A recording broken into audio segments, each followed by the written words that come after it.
ओम श्री गणेशाय नमः। ओम नमः शिवाय। वर पक्ष के आभूषणों से विभूषित शिवा की निराजना।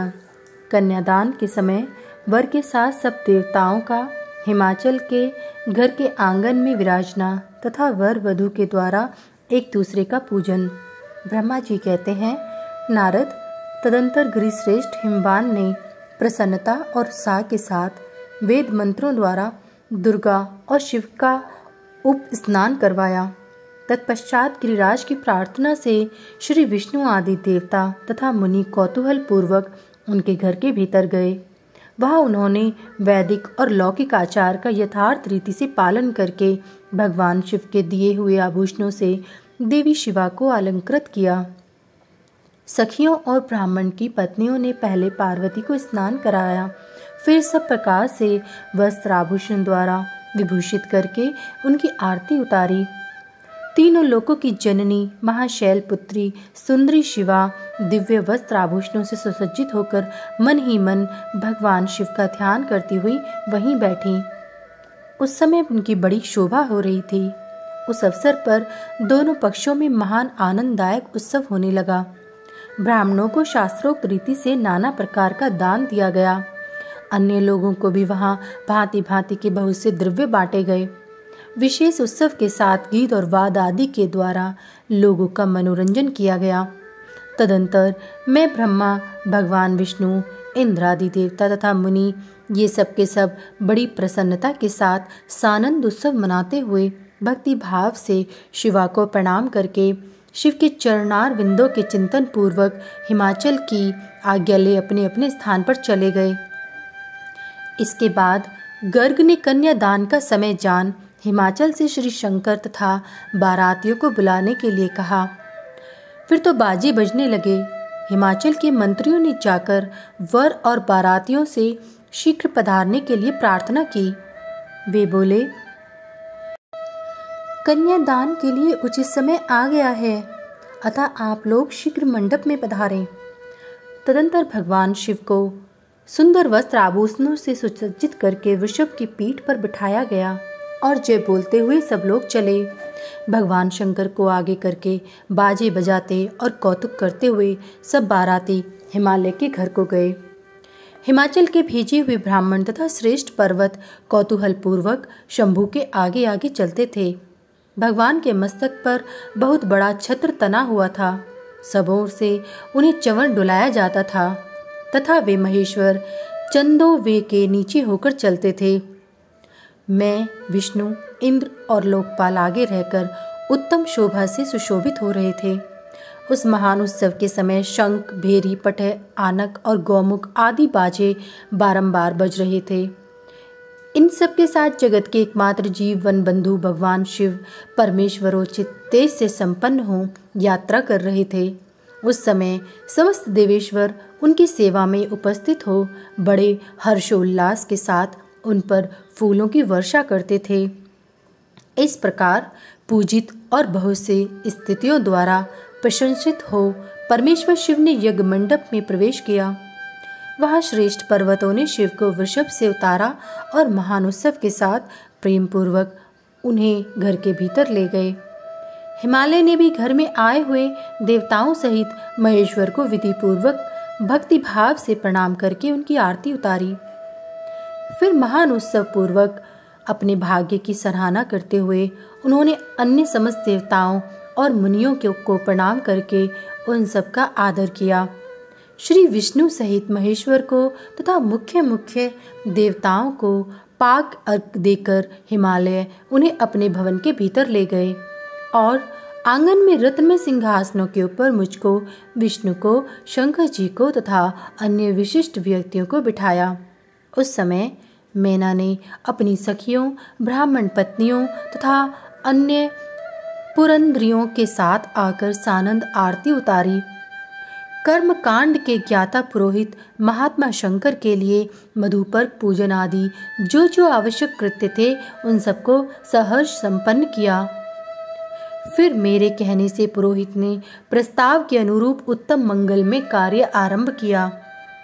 इसके बाद हिमालय ने अंतर्वेदी में जहाँ समस्त आभूषणों से विभूषित उनकी कृशांगी कन्या वेदी के ऊपर विराजमान थी, वहाँ मेरे और श्री विष्णु के साथ महादेव जी को ले गए। तदंतर बृहस्पति आदि विद्वान बड़े उत्साह से संपन्न हो कन्यादानोचित लग्न की प्रतीक्षा करने लगे। गर्ग ने पुण्या वाचन करते हुए पार्वती की अंजलि में चावल भरे और शिवजी के ऊपर अक्षत छोड़ा। परम उदास सोमुखी पार्वती ने दही, अक्षत, कुश और जल से वहां रुद्रदेव का पूजन किया, जिनके लिए शिवानी ने बड़ी भारी तपस्या की थी। उन भगवान शिव को बड़े प्रेम से देखती हुई वे अत्यंत शोभा पा रही थी। फिर मेरे और गर्गादि मुनियों के कहने से शंभु ने लोकाचारवश शिवा का पूजन किया। इस प्रकार परस्पर पूजन करते हुए वे दोनों जगन में पार्वती परमेश्वर वहां सुशोभित हो रहे थे। त्रिभुवन की शोभा से संपन्न हो परस्पर देखते हुए उन दोनों दंपति की लक्ष्मी आदि देवियों ने विशेष रूप से आरती उतारी। अध्याय 47 समाप्त। शिव पार्वती के विवाह का आरंभ। हिमालय के द्वारा शिव के गोत्र के विषय में प्रश्न होने पर नारद जी के द्वारा उत्तर। हिमालय का कन्यादान करके शिव को दहेज देना तथा शिव का अभिषेक। ब्रह्मा जी कहते हैं, नारद, इसी समय वहाँ गर्गाचार्य से प्रेरित हो मेना सहित हिमवान ने कन्यादान का कार्य आरंभ किया। उस समय वस्त्राभूषण से विभूषित महाभागा मेना सोने का कलश लिए पति हिमवान के दाहिने भाग में बैठी।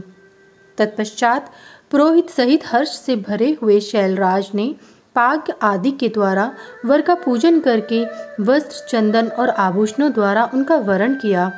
इसके बाद हिमाचल ने ब्राह्मणों से कहा, आप लोग तिथि की आदि के कीर्तन पूर्वक कन्यादान के संकल्प वाक्य का प्रयोग बोले। उसके लिए अवसर आ गया है।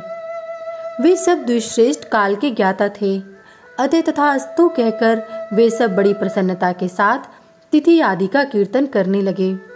तदंतर सुंदर लीला करने वाले परमेश्वर शंभु के द्वारा मन ही मन प्रेरित हो हिमाचल ने प्रसन्नता पूर्वक हंसकर उनसे कहा, शंभो, आप अपने गोत्र का परिचय दें, प्रवर, कुल, नाम, वेद और शाखा का प्रतिपादन करें।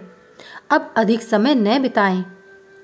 हिमाचल की यह बात सुनकर भगवान शंकर सम्मुख होकर भी विमुख हो गए। अशोचनीय होकर भी तत्काल शोचनीय अवस्था में पड़ गए।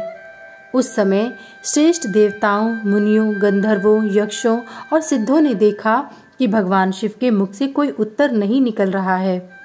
नारद, यह देखकर तुम हंसने लगे और महेश्वर का मन ही मन स्मरण करके गिरिराज से यों बोले।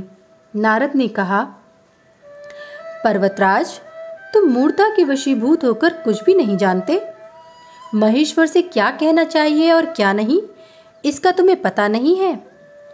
वास्तव में तुम बड़े बहिर्मुख हो। तुमने इस समय साक्षात हर से उनका गोत्र पूछा है और उसे बताने के लिए उन्हें प्रेरित किया है। तुम्हारी यह बात अत्यंत उपहासजनक है। पर्वतराज, इनके गोत्र, कुल और नाम को तो विष्णु और ब्रह्मा आदि भी नहीं जानते, फिर दूसरों की क्या चर्चा है। शैलराज, जिनके एक दिन में करोड़ों ब्रह्माओं का लय होता है, उन्हीं भगवान शंकर को तुमने आज काली के तपोबल से प्रत्यक्ष देखा है। इनका कोई रूप नहीं है। ये प्रकृति से परे निर्गुण परमात्मा है। निराकार, निर्विकार, मायाधीश एवं परात्पर हैं। गोत्र, कुल और नाम से रहित स्वतंत्र परमेश्वर हैं। साथ ही अपने भक्तों के प्रति बड़े दयालु हैं। भक्तों की इच्छा से ही ये निर्गुण से सगुण हो जाते हैं। निराकार होते हुए भी सुंदर शरीर धारण कर लेते हैं और अनामा होकर भी बहुत से नाम वाले हो जाते हैं। ये गोत्रहीन होकर भी उत्तम गोत्र वाले हैं, कुलहीन होकर भी कुलीन हैं। पार्वती की तपस्या से ही आज तुम्हारे जमाता बन गए हैं, इसमें संशय नहीं है। गिरिश्रेष्ठ, इन लीला विहारी परमेश्वर ने चराचर जगत को मोह में डाल रखा है। कोई कितना ही बुद्धिमान क्यों न हो, वह भगवान शिव को अच्छी तरह नहीं जानता।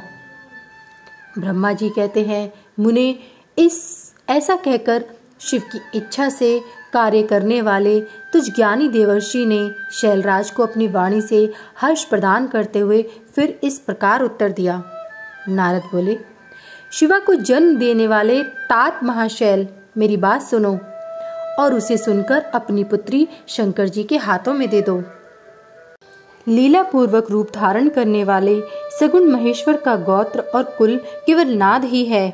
इस बात को अच्छी तरह समझ लो। शिव नाद में है और नाद शिव में है। यह सर्वथा सच्ची बात है। नाद और शिव, इन दोनों में कोई अंतर नहीं है। शैलेंद्र, सृष्टि के समय सबसे पहले लीला के लिए सगुण रूप धारण करने वाले शिव से नाद ही प्रकट हुआ था, अतः वह सबसे उत्कृष्ट है।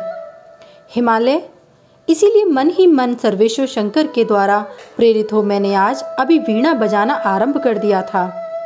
ब्रह्मा जी कहते हैं, मुने, तुम्हारी ये बात सुनकर गिरिराज हिमालय को संतोष प्राप्त हुआ और उनके मन का सारा विस्मय जाता रहा। तदंतर श्री विष्णु आदि देवता तथा मुनि सबके सब विस्मय रहित हो नारद को साधुवाद देने लगे। महेश्वर की गंभीरता जानकर सभी विद्वान आश्चर्यचकित हो बड़ी प्रसन्नता के साथ परस्पर बोले, अहो, जिनकी आज्ञा से इस विशाल जगत का प्राकट्य हुआ है, जो परात्पर आत्मबोध स्वरूप स्वतंत्र लीला करने वाले तथा उत्तम भाव से ही जानने योग्य हैं, उन त्रिलोकनाथ भगवान शंभु का आज हम लोगों ने भली भांति दर्शन किया है। तदंतर हिमालय ने विधि के द्वारा प्रेरित हो भगवान शिव को अपनी कन्या का दान कर दिया। कन्या दान करते समय वे बोले, इमां कन्या तुभ्यमहं ददामि परमेश्वर, भार्यार्थ परिग्रहणीष्व प्रसीद सकलेश्वर। परमेश्वर, मैं अपनी कन्या आपको देता हूँ, आप इसे अपनी पत्नी बनाने के लिए ग्रहण करें। सर्वेश्वर, इस कन्यादान से आप संतुष्ट हों। इस मंत्र का उच्चारण करके हिमाचल ने अपनी पुत्री त्रिलोक जननी पार्वती को उन महान देवता रुद्र के हाथ में दे दिया। इस प्रकार शिवा का हाथ शिव के हाथ में रखकर शैलराज मन ही मन बड़े प्रसन्न हुए। उस समय वे अपने मनोरथ के महासागर को पार कर गए थे। परमेश्वर, महादेव जी ने प्रसन्न हो वेद मंत्र के उच्चारण पूर्वक गिरिजा की कर कमल को शीघ्र अपने हाथों में लिया। मुने, लोकाचार के पालन की आवश्यकता को दिखाते हुए उन भगवान शंकर ने पृथ्वी का स्पर्श करके कौदात इत्यादि रूप से काम संबंधी मंत्र का पाठ किया। उस समय वह सब और महान आनंद महोत्सव होने लगा। पृथ्वी पर, अंतरिक्ष में तथा स्वर्ग में भी जय जयकार का शब्द गूंजने लगा। सब लोग अत्यंत हर्ष से भरकर साधुवाद देने और नमस्कार करने लगे। गंधर्व गण प्रेम पूर्वक गाने लगे और अप्सराएं नृत्य करने लगी। हिमाचल के नगर के लोग भी अपने मन में परम आनंद का अनुभव करने लगे। उस समय महान उत्सव के साथ परम मंगल मनाया जाने लगा। मैं, विष्णु, इंद्र, देवगण तथा संपूर्ण मुनि हर्ष से भर गए। हम सबके मुखारविंद प्रसन्नता से खिल उठे। तदंतर शैलराज हिमाचल ने अत्यंत प्रसन्न हो शिव के लिए कन्यादान की यथोचित सांगता प्रदान की। तत्पश्चात उनके बंधुजनों ने भक्तिपूर्वक शिवा का पूजन करके नाना विधि विधान से भगवान शिव को उत्तम द्रव्य समर्पित किया। हिमालय ने दहेज में अनेक प्रकार के द्रव्य, रत्न पात्र, 1 लाख सुसज्जित गौएं, 1 लाख सजे सजाए घोड़े, करोड़ हाथी और उतने ही सुवर्ण जनित रथ आदि वस्तुएं दी। इस प्रकार परमात्मा शिव को विधि पूर्वक अपनी पुत्री कल्याणमयी पार्वती का दान करके हिमालय कृतार्थ हो गए। इसके बाद शैलराज ने यजुर्वेद की मध्य नंदिनी शाखा में वर्णित श्रोत्रों के द्वारा दोनों हाथ जोड़ प्रसन्नता पूर्वक उत्तम वाणी में परमेश्वर शिव की स्तुति की। तत्पश्चात वेद वेत्ता हिमाचल की आज्ञा देने पर मुनियों ने बड़े उत्साह के साथ शिवा के सिर पर अभिषेक किया और महादेव जी का नाम लेकर उस अभिषेक की विधि पूरी की। मुने, उस समय बड़ा आनंददायक महोत्सव हो रहा था। अध्याय 48 समाप्त।